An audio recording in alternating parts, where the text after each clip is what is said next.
Hey guys, you are most welcome to this web development basics. इस video में हम बात करेंगे वेब ब्राउज़र्स के बारे में। सबसे पहले हम जानेंगे कि वेब ब्राउज़र क्या होता है, इसे हम कैसे डिफाइन कर सकते हैं। बाद में हम जानेंगे कि वेब ब्राउज़र कैसे काम करता है और ये कौन से काम करता है। एंड साथ ही हम जानेंगे evaluation and history of web browsers. तो ये वेब ब्राउज़र्स का फर्स्ट पार्ट है। सेकंड पार्ट में हम जानेंगे कि कौन से वेब ब्राउज़र्स आप यूज़ कर सकते हैं, आपके लिए कौन से ऑप्शंस है एंड कौन सा वेब ब्राउज़र आपके लिए बेस्ट है। हम जानेंगे सभी वेब ब्राउज़र्स की हिस्ट्री एंड उनके फीचर्स, साथ ही उनके एडवांटेजेस एंड डिसएडवांटेजेस। तो चलिए इस वीडियो को स्टार्ट करते हैं। वेब ब्राउज़र को हम कुछ इस तरह डिफाइन कर सकते हैं।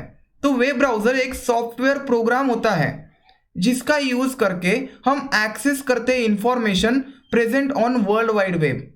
वर्ल्ड वाइड वेब का मतलब है इंटरनेट। तो जो भी इंफॉर्मेशन इंटरनेट पे मौजूद है उसको एक्सेस करने के लिए हम यूज़ करते हैं वेब ब्राउज़र का। वेब ब्राउज़र जानता है कम्युनिकेट करना विथ वेब सर्वर। तो वेब सर्वर के साथ वेब ब्राउज़र कम्युनिकेट करता है using request response cycle and आपको जो कंटेंट दिखाया जाता है वो आपकी स्क्रीन पे डिस्प्ले करता है। सिंपली हम वेब ब्राउज़र को एप्लीकेशन बोल सकते हैं to access websites and web pages present on world wide web. तो जो इंटरनेट पे वेब पेजेस है, वेबसाइट्स है, उनको एक्सेस करने का, उन पे जो इंफॉर्मेशन मौजूद है उनको एक्सेस करने का वेब ब्राउज़र एक तरीका है। चलिए अब बात करते हैं कि वेब ब्राउज़र कौन से काम करता है। तो वेब ब्राउज़र एक क्लाइंट की तरह एक्ट करता है इन क्लाइंट सर्वर आर्किटेक्चर। तो वेब ब्राउज़र एक क्लाइंट होता है।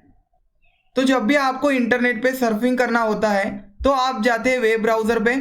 वेब ब्राउज़र में एक URL बार होता है, आप वहाँ पे कुछ टाइप करते हैं।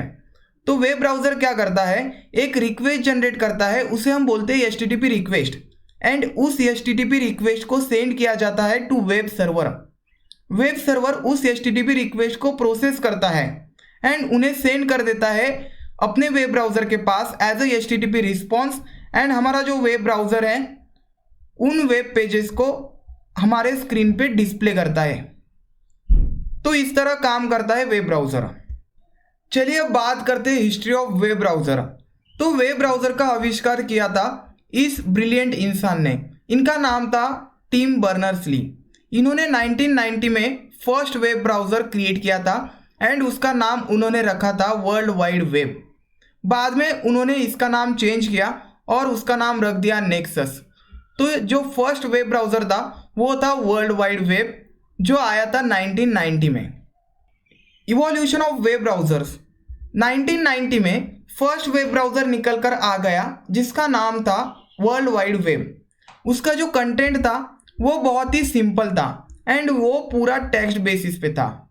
उसमें सिर्फ टेक्स्ट था, ना कोई मल्टीमीडिया कंटेंट था, ना कोई इमेज, ना कोई वीडियो एंड ना कोई ऑडियो, सिर्फ टेक्स्ट ही टेक्स्ट था।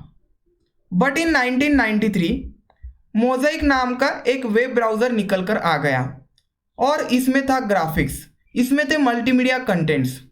लेकिन जो पायोनियर्स थे उन्होंने इस मोज़ाइक वेब ब्राउज़र को प्रोटेस्ट किया क्योंकि उनका जो कहना था वो ये था कि वेब ब्राउज़र सिंपल होने चाहिए एंड टेक्स्ट बेसिस होने चाहिए। लेकिन जो इनोवेटर्स थे उनका ऐसा मानना था कि इंसान जो है इमेजेस की तरफ अट्रैक्ट होता है, तो वो वेब ब्राउज़र्स में मल्टीमीडिया कंटेंट्स को ऐड करना चाहते थे। तब से शुरू हुआ ब्राउज़र्स वॉर। 1995 टू 1999 इन 4 सालों में बहुत सारे वेब ब्राउज़र्स निकल कर आ गए। मार्केट में एक कॉम्पिटिशन स्टार्ट हो गया। तो क्रॉस ब्राउज़र्स कंपैटिबिलिटी भी बहुत इंपॉर्टेंट थी और इसको भी ऐड कर दिया गया। 2000 टू 2005 CSS को ऐड कर दिया गया और CSS एक स्टैंडर्ड बन गया। CSS stands for cascading style sheet. तो ये वेब पेजेस को स्टाइल करने का एक तरीका है। CSS ने पूरा चेहरा ही बदल दिया वेब ब्राउज़र्स का। वेब पेजेस को क्रिएट करने के लिए HTML के साथ साथ CSS का भी यूज़ होने लगा। तो CSS की वजह से जो वेब पेजेस थे वो ज़्यादा अट्रैक्टिव बनने लगे। तो ये था वेब ब्राउज़र्स का पार्ट 1। नेक्स्ट पार्ट में हम बात करेंगे वेब ब्राउज़र्स ऑप्शंस के बारे में। कौन से वेब ब्राउज़र्स है, उनके features, advantages and disadvantages and आपको कौन सा वेब ब्राउज़र यूज़ करना चाहिए। एंड साथ ही हम देखेंगे HTML and web browsers compatibility. तो thanks for watching this video. उम्मीद करता हूँ कि आपको ये वीडियो पसंद आया होगा। Will see you in the next video.